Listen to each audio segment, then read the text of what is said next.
Ժողովուրդ ջան, շնորհակալ ենք որ ստեղ եք։ Իհարկե այսօր մի քիչ եղանակային պայմանները թույլ չտվեցին, բայց այս ընթացքում մի կարևոր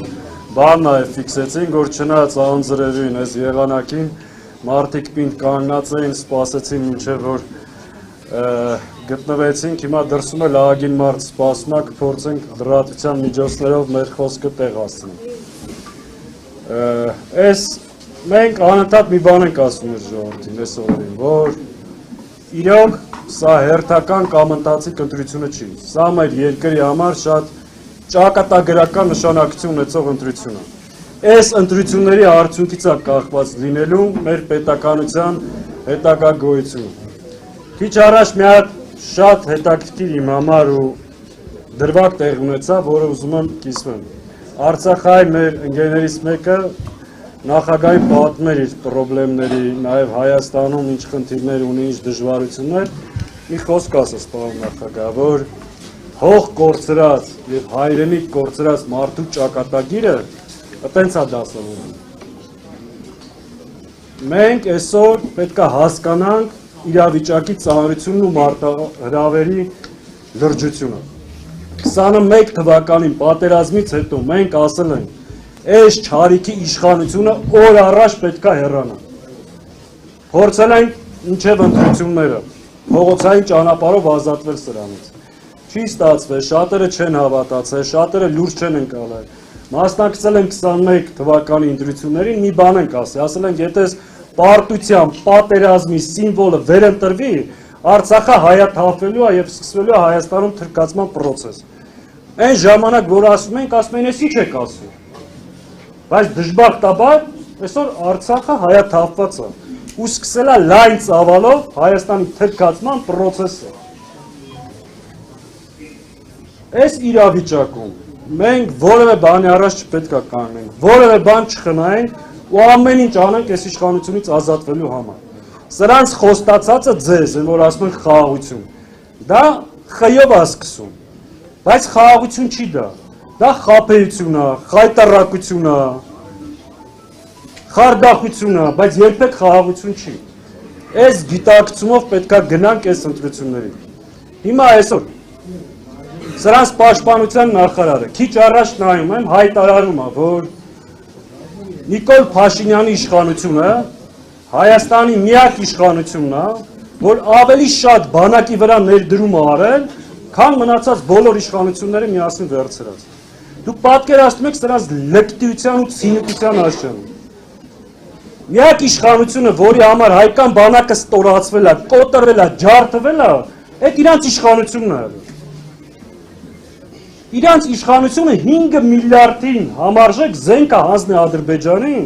ու անամոթաբար եկի ասում են մենք բանակի վրա ավելի շատ ներդրում ենք արել, քան բոլոր իշխանությունները միասին վերցրած։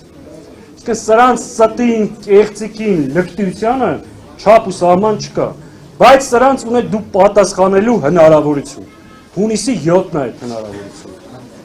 Մյուս հնարավորությունը շատ ուշալն է։ Հունիսի 7-ն կետն է, որ պետք է այս պարտությունների, դժբախտությունների, այս ամեն ինչի շղթան կտրեք։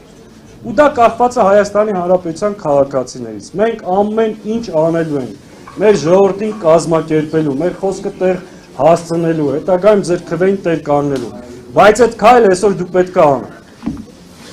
Մի բանի մասին եմ ուզում խոսեմ ու խոսքս փոխանցեմ գործընկերներից։ Նիկոլ Փաշինյանը վաղուց արդեն ժողովրդի հետ իր քաղաքացիական պայմանագիրը խզել է։ Ինքը այսօր խոստումները, եթե նայեք իր նախընտրական ծրագրին, իր խոստումները ձեզ ժողովրդին ուղղված չի։ Իր խոստումները այսօր ուղղված են Ալիևին։ Ինչ է ասում։ Ասում է, որ Հայաստանի տարածքում կան ադրբեջանական տարածքներ, կընտրվեն, կվերադարձնեն։ Այդ ինչ կապ ունի ժողովուրդ հետ, Ալիևին է խոստանում։ Ասում է, գալիս եմ հռչակագիրը փոխեմ, սահմանադրությունը փոխեմ։ Այդ խոստումը ձեզ ուղղված չի։ Այդ Ալիևին է խոստանում։ Ինքը վաղուց ժողովրդի հետ իր այդ պայմանագիր այս կոմենկոմ խզել է։ ՔՊ-ի ողջ նախընտրական ծրագիրը դա խոստում է Ալիևին եւ Ադրբեջանին։ Հետևաբար Հայաստանի Հանրապետության յուրաքանչյուր քաղաքացի պետք է իմանա, որ ինքը այդ խոստման հետ կապ չունի, ինքը ընդհանրապես Նիկոլ Փաշինյանին քվե տվողը գործիք է, որպեսզի ինքը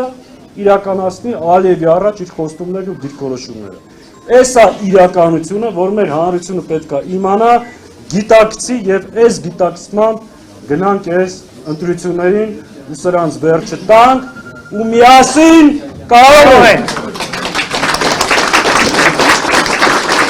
Բարև արտիկցիներ ջան, այս արդեն 8-րդ տարին է անկախ եղանակային պայմաններից ասում են, չէ, ընդդիմությունը, չգիտեմ, սպասում է եղանակները լավանա, դո ուր է եղանակները լավանա, անձրևի տակ, կարկուտի տակ, չգիտեմ, արևի տակ, ձյան տակ, այս տարիների ընթացքում իրար հետ այս պայքարը տարել ենք, հասցրել ենք տրամաբանական ավարտին։ Պիտի ոնց որ վերջնախաղն է, էլի, տրամաբանական վերջակետը այս ամեն ինչի պետք է դնել ու բոլոր տեղերը հետ ենք ասում, որ ամենամեծ հնարավորությունը հիմա ունենք։ Իսկապես այսպիսի մթնոլորտ, այսպիսի զզվացություն այս իշխանություններից, մարդկանց համբերության բաժակը լցվել է,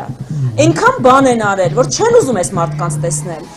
Ու այն իշխանությունը, որը 8 տարի, այսինքն 2 ամբողջական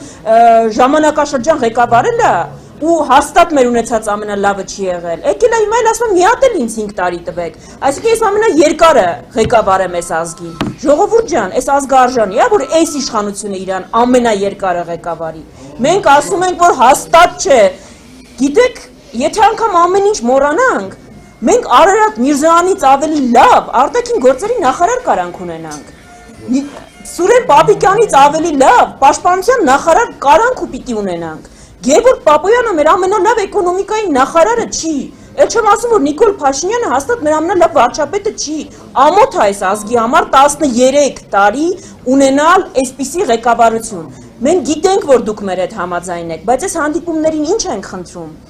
որ բոլորով, երբ որ այստեղից դուրս են գալիս, գնանք մեր հարևաններին, բարեկամներին, այս ամեն ինչը բացատրենք, ինչ այստեղ իրար հետ խոսում ենք, որովհետև հաստատ հնարավոր է իշխանափոխություն, բայց եթե մարդիկ գնան ընտրատեղամասեր, եթե հունիսի 7-ին համարենք, որ կարևոր գործ ունենք անելու, եթե չգնանք, փրկիչ չի լինելու, որ գնա մեր տեղ այդ գործը անի, եթե գնանք, քվեարկենք, այո, փոփոխությունը լինելու է, ես ընդհանրապես 2 բան եմ ուզում ասել, այստեղ գալուց, գիտեք, քաղաքացիներից մեկը ասեց, մի հատ կփոխանցեք իրեն հարմար առիթին, որ ինչի է ինքը մասնակցում, հիմա բացատրեմ ինչ նկատի ուներ, ժողովուրդ ջան, եթե ձեզ գալիս են, խոստանում են ադրբեջանական բենզին, Ադրբեջանի բարեհաճությունը, Ալիևի խոստացած խաղաղությունը, Ալիևի տարածքներ են խոստանում, մի հատ կարաք բացատրեք, Նիկոլ Փաշինյանը այս ընտրություններին, ինչի է միջնորդավորված մասնակցում, թող Ալիևը միանգամից քվեարկվի, թող կա Ալիևը իր դեմքով քվեարկվի, բան տեղապահ ընտրում ենք, որ ինչ անենք, միջնորդավորված բան անենք, ինչի, այսինքն մենք պիտի ունենանք հայկական հայ ազգի ղեկավար, ոչ թե միջնորդ Ադրբեջանի ու Թուրքիայի համար, բրոկեր Ադրբեջանի ու Թուրքիայի համար, տենց հողերը, էժանով, թանկով, կամ չգիտեմ, տարածքները, ստրատեգիական ռեսուրսները, այսինքն պիտի հասկանանք, որ հունիսի 7-ին, եթե այս մարդը ընտրվում է Ալիևը, լինում է, միկրոֆոնը եկա, ամենաթեժ պահին միկրոֆոնը հասավ, ընտրվում է Ալիևը, ժողովուրդ ջան, ընտրվում է Թուրքիայի, Ադրբեջանի երազած կառավարությունը։ Մենք ուզում ենք, որ հայ ժողովրդի երազած կառավարությունը ընտրվի։ Ու երկրորդ բանը, ու վերջին բանը, ամենաշատ մտավախությունը, որ մեզ ասում են մեր քաղաքացիները, այստեղ էլ նոր, ասում են վախի մթնոլորտ կա։ Մարդիկ վախենում են։ Չեն, որովհետև ասում են լայքի համար գործից ազատում են, մասնակցության համար գործից ազատում են, բարևելու համար գործից ազատում են։ Ժողովուրդ ջան, գիտենք, այսպիսի մթնոլորտ իսկապես երբեք չի եղել, այսպիսի տրամադրություն մթնոլորտ Հայաստանում չի եղել, բայց մի բան ունենք ձեզ ասելու, այս ամեն ինչը իրենք արել են ձեր 7 տարի, սկսած քաղաքացու վրա թքելուց, վերջացրած ձեր հարկերը բարձրացնելը, վերջացրած պատերազմները, ձեզ գործից ապօրինի ազատելը, միջնամատ ցույց տալը ինձ հուշում են, կլինի մնացած բոլոր ապօրինությունները, բոլոր տեսակ հարկերը, տուգանքի մատերիալ սարքելը, քաղաքները չզարգացնելը, պարտքը ավելացնելը, դրա պատասխանի օր կա։ Պետք չի մի եկեք հավաքներին, եթե ձեզ չգիտեմ վախեցնում են, լավ մի ամիս էլ կարաք սրտիկ չդնեք, բայց հունիսի 7-ին այդ ամեն ինչի պատասխանը պետքա տալ։ Հունիսի 7-ն է, ձեր բարեկամներին խնդրում ենք, փոխանցեք, որ հունիսի 7-ն է այս իշխանության արածների պատասխանը տալու օրը։ Ու պատասխանը հունիսի 7-ի ամենաարդար ու ճիշտը կլինի, որ հունիսի 7-ին ընտրենք 17-ին, որովհետև միասին